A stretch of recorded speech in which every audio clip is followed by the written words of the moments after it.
अस्सलाम वालेकुम। की हाल है दोस्तों। उम्मीद करने हैं सब भाई ठीक होणगे। ते लो जनाब उस्ताद पीर मौज़म अली शाह सियालकोट जेठ 2022 8वां कबूतर माशाल्लाह बह रहा जी।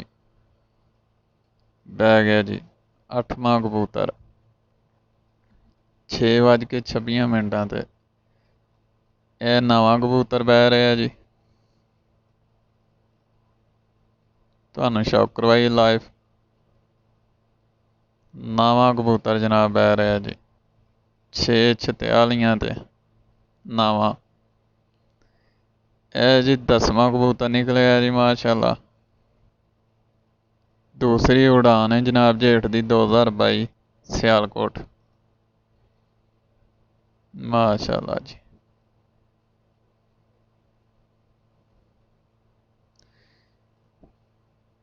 ਜਨਾਬ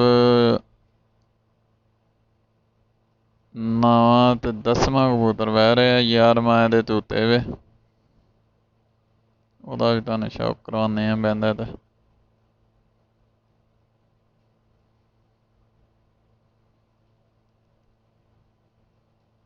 ਕਿਆ ਬਾਤ ਹੈ ਜੀ।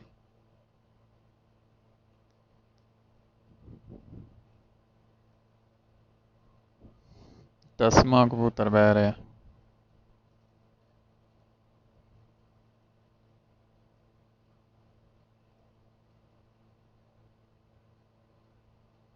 ਲਓ ਜਨਾਬ 10ਵਾਂ ਕਬੂਤਰ ਬਹਿ ਗਿਆ ਜੀ 6:51 ਤੇ।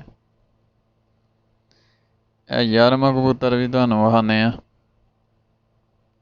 ਲਓ ਜਨਾਬ ਇਹ 11ਵਾਂ ਕਬੂਤਰ ਬਹਿ ਰਿਹਾ ਜੀ। ਸ਼ਾਮ ਪੈ ਗਈ। ਸਿਆਲਕੋਟ ਉਸਤਾਦ ਪੀਰ ਮੌਜ਼ਮ ਅਲੀ ਸ਼ਾਹ ਦੇ ਡੇਰੇ ਤੇ ਜਨਾਬ ਤੁਹਾਨੂੰ ਸ਼ੌਕ ਕਰਵਾ ਰਹੇ ਹਾਂ।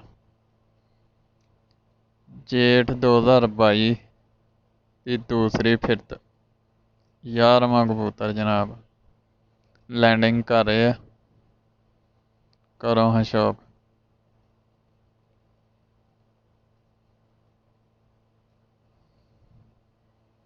ਬਹਿਣ ਦੇ ਕਰੀਬ ਹੈ ਜਨਾਬ।